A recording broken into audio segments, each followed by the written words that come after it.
Pregnancy is beautiful and amazing, but it can also be stressful, even causing symptoms of depression and anxiety. Dr. Neha Hudepohl, director of the Women's Mental Health Program in the Department of Psychiatry, joins us today to explain why this happens and how it's treated. This is Flourish, a podcast brought to you by Prisma Health. I'm Caitlin White. Well, doctor, very excited to talk about this topic today. To start off our conversation, can you tell me, is it common for a woman's mental health to change during and after pregnancy? And why would that be? So it is really common for mental health to be impacted around the time of pregnancy. Some studies show actually that postpartum depression is actually one of the most common complications of pregnancy, which not a lot of people realize. It is actually more common than things like gestational diabetes or high blood pressure or other things that we tend to hear a lot more about when it comes to pregnancy-related health. And we know that women who are pregnant or postpartum can be at an increased risk for depression, anxiety, other mood disorders, and some pretty significant health outcomes, either during pregnancy or after pregnancy within the first 12 months of their child's life. There's a lot of reasons why this might be. There are biologic reasons. A lot of people feel that the hormone changes that happen during and after pregnancy are a really big risk factor for women to develop these symptoms. There's probably genetic underpinnings as well. And then there's obviously all of the psychological and social stressors that come along with pregnancy and childbirth and parenting, things like the transition to parenthood, as well as other social support structures that may or may not be in the right place for women during this time period. Wonderful. So what are some of the signs of depression and anxiety during pregnancy that we can kind of look out for? So women who have depression or anxiety during pregnancy present very similarly to depression and anxiety at other times in a woman's life cycle. So that can often present with sadness or loss of interest or pleasure in things that are normally pleasurable. It can present as, detachment or disengagement from loved ones or other interests in a woman's life. She could have sleep changes, energy changes, appetite changes, changes in concentration or focus.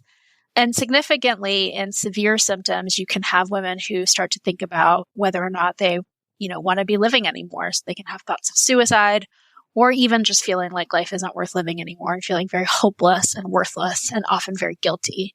What's unique about perinatal depression in particular is that women tend to have a lot of anxiety symptoms that go along with their depression symptoms. So they tend to have a lot of worry, a lot of racing thoughts and what we call ruminating thoughts, where they're worrying about different topics kind of over and over again. Some women can even have really intrusive or obsessive thoughts of something bad happening to someone they care about, and particularly something bad happening to their infant or their pregnancy. And those can sometimes get so severe that women spend a lot of time during the day thinking about them. They find these thoughts really, really distressing, and they have to go to some extreme lengths to try to help. And so I think one of the most unique things about depression in pregnancy is that it actually presents with a lot of anxiety. It's really common for new mothers to worry about their pregnancies or about their babies, especially when it's a first pregnancy. That experience can be really new and scary and different for people.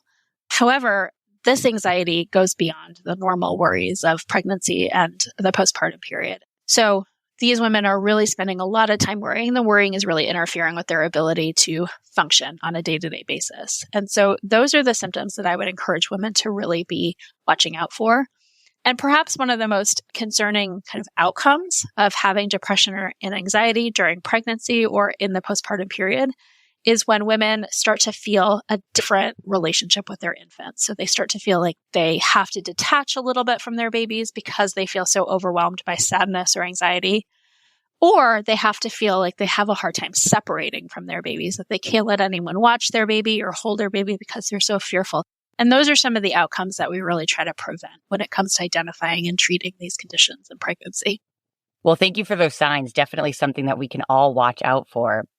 So is there anything that puts you at a higher risk for experiencing depression during pregnancy? Something we can think about beforehand, maybe? Some of the most common and identifiable risk factors for depression in pregnancy are first and foremost if you've ever had depression in a previous pregnancy. Any woman who's had depression previously, either in pregnancy or also around the time of their periods or around the time when they first started getting their periods when they were teenagers are often at higher risk of developing depression during pregnancy or the postpartum period. And we think, again, that that's tied back to some of those hormonal changes that might make some women susceptible to these types of symptoms. But anyone who's ever had depression or anxiety at another time in their life could also be at risk for depression during pregnancy. And anyone who's had a family member who's had perinatal or postpartum depression can also be at higher risk for having depression in pregnancy. So those are some of the biologic or genetic risk factors that we know about. In addition, women who have a lot of stress or trauma in their lives, either recently or even in childhood, can be at an elevated risk for depression during pregnancy, as well as women who are adolescent mothers actually are at extreme risk of depression during pregnancy. Other factors include things like support from a partner, financial and housing stability, and things of that nature that put most people at risk for depression when they are unstable in general. But those are the most commonly identified risk factors for perinatal depression. And on that note, how does depression during pregnancy affect the baby?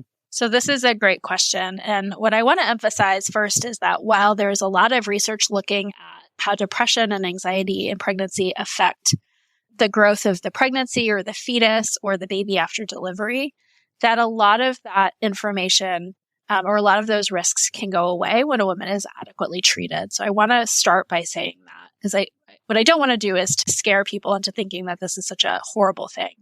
But we know that when these symptoms go untreated, that when women have really severe symptoms that are not addressed during pregnancy, that those pregnancies are at risk for a variety of negative outcomes, including preterm delivery, so babies that are born too early, including low birth weight at delivery, so babies that are born too small. We also think that untreated depression and anxiety can increase the risk of complications like miscarriage or preeclampsia or other things. And these are obviously all pregnancy outcomes that we want to prevent as much as possible. We spend a lot of time and energy and effort in prenatal care preventing these outcomes. In the postpartum period, the biggest risk of having depression in the postpartum period is really those relationship issues or those attachment issues that can happen between mom and baby and what that can mean long-term for a child's emotional and social and cognitive development. We want to make sure that we're preventing that. And what we do know is that when we treat these symptoms, that a lot of these risks disappear. And that's a really important point to kind of focus on.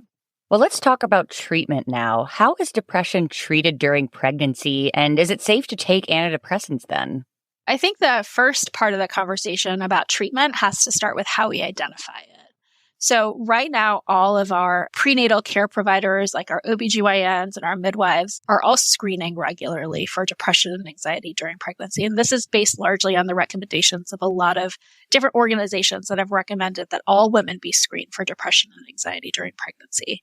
So I think the first and foremost thing to talk about is that if you are experiencing these symptoms while you're pregnant, you've got to talk to your provider about what's going on. You've got to let them know how you're feeling. And they might administer some surveys or some tests for you to complete to really help understand kind of your symptoms and how severe they are.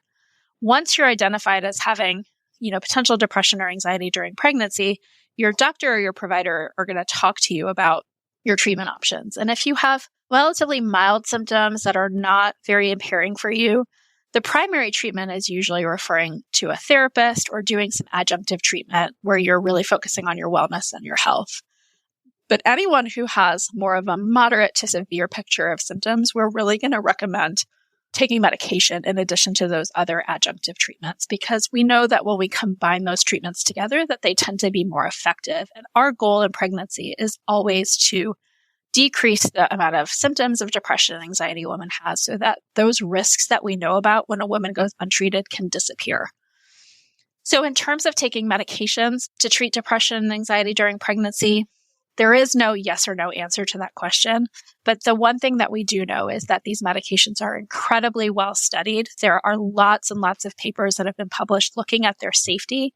And what we know in general is when you're looking at the risks of taking these medications versus the risks of not treating your symptoms, that almost always the risks are lower when we look at the medication as compared to untreated symptoms. And so we're really looking at one set of risks against another set of risks, and identifying that treating those symptoms of depression and anxiety with medication are almost always safer for a pregnancy than not treating them.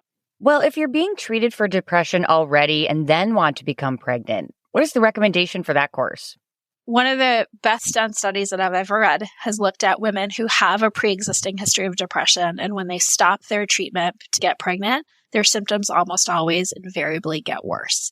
And so one thing that I would encourage women who have a pre-existing history of any mental health condition, whether it's depression or anxiety or something else, that they talk to their doctor who's treating them for that condition before they start trying to get pregnant. So ideally looking at what it is that we're treating, what it is that you're taking in terms of treatment, and really thinking about having some information about how to go into a future pregnancy with those medications or having a great treatment plan in place, knowing that if you stop your medications, you're likely going to get worse. And pregnancy itself puts women at risk for worsening symptoms as it is. So ultimately, what we want women to do is to have that conversation before they come off of whatever type of contraception or birth control they're using so that we can have a plan in place before they get pregnant. It does not mean that women should stop taking their medications when they find out they're pregnant. That's actually probably the one thing we would ask women not to do. We should continue to treat symptoms just like we would any other underlying medical condition when you find out that you're pregnant. So one thing I would ask women to do is talk to their OB or their midwife or their nurse practitioner or whoever it is that they may be seeing for their prenatal care or for their general primary care. And if needed, get a referral to a psychiatrist, or if you have access to one, to a reproductive psychiatrist, someone like me who specializes in the care of women who are pregnant and postpartum, to do a consultation about your illness and your treatment before you get pregnant. Those are some great points. Thank you. Now, if you've had postpartum depression before, does that mean that you'll have it with another pregnancy? Or is there anything you can do to prevent it from returning if you've experienced it already? Statistically speaking, if you've had postpartum depression in a previous pregnancy, you are at an elevated risk to develop it again. And that's likely due to a number of factors, particularly the hormone changes that occur with pregnancy that likely made that person susceptible to having it before. But that doesn't mean that it has to happen. So when you know you've had this before, again, it would be very useful to talk with your doctor, talk with your prenatal care provider about your past experience with postpartum depression to try to make a plan to prevent it from happening. And so a lot of times we use medications to prevent those symptoms from recurring, or we use other types of non-pharmacologic support, whether it's psychotherapy or other interventions to really prevent those symptoms from recurring. And the awareness alone can be really helpful. So when a woman has had postpartum depression before, she knows what to look for. And so looking for those symptoms again and identifying them when they happen early and treating them then can also be a very useful strategy. Well, how long does postpartum depression generally last? So that really varies based on the person. For some women, it can last months, and others, it can even be longer than that. But the one thing that we know is that there are some very effective treatments out there to help interrupt or prevent those symptoms from persisting for long periods. And that's really our goal. We want to get our mothers back to a functional state so that they can enjoy their pregnancy or their time with their infants at home. That's really an important thing. And so it is really our goal to get women as functional as possible, as quickly as possible. And so with treatment, I think we can really shorten the cycle of depression. But if left untreated, those symptoms really can persist for months, if not longer. Well, as we wrap up here, doctor, a few more questions for you. Can men or other folks get postpartum depression? The answer to that question is yes. So there has actually been some emerging information and research over the past couple of years looking at paternal postpartum depression or partner postpartum depression for the non-birthing parent. And likely the etiology is a little bit different for the development of those symptoms, as the non-birthing partner usually doesn't have the hormone changes in the same way that the birthing partner does. But a lot of the psychological risk factors and changes that come along with parenting happen for all of the people involved in the parenting process, not just for the birthing partner or the mother. And so I think it is important for partners to really consider how they're experiencing this transition to parenthood and whether they're having any of their own symptoms of anxiety or depression. Some of the symptoms can present very similarly to the way postpartum depression in the birthing parent presents. There can be a lot of anxiety that's predominant. And so I do think it's important for all of the partners involved to really be cognizant of their mental health. This is a stressful time. Having a child is very stressful.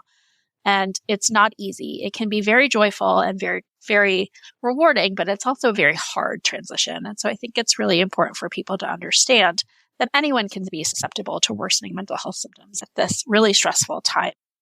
Absolutely. So on that note, our last question here, how can you best support a partner with postpartum depression? So I think this is a wonderful question. When I talk with my patients, I love to bring family members into the conversation because I really think that this is an illness that affects everybody in the home, not just the person that I may be treating in that moment. One of the most important criteria or one of the most important interventions for helping support people is actually support for healthy sleep. So as you may know, sleep is really hard to come by when you have a newborn at home or when you're pregnant. Allowing a woman who's suffering from postpartum depression to have longer periods of uninterrupted sleep can actually be really restorative and can serve a therapeutic benefit. Helping to kind of think about sleep shifts or sharing the overnight burden is one really practical way that a partner or even another family member could support a person with postpartum depression. Other really maybe more intuitive things are just support and understanding and some grace. I think recognizing that this transition is hard and that postpartum depression makes it so much harder, and that really understanding and being supportive and allowing women to pursue the treatment that they need to get better without judgment or without feeling like they need to sort of do it on their own or that they should be happy is something that's really important for family members and partners to be able to do for their loved ones who have postpartum depression. Well, some great information here today for, like you mentioned, both mothers, birthing parents, and the partners and people around them. Thank you for being on the show and for sharing. For more information, head on over to prismahealth.org/flourish. This is Flourish, a podcast brought to you by Prisma Health. I'm Caitlin White.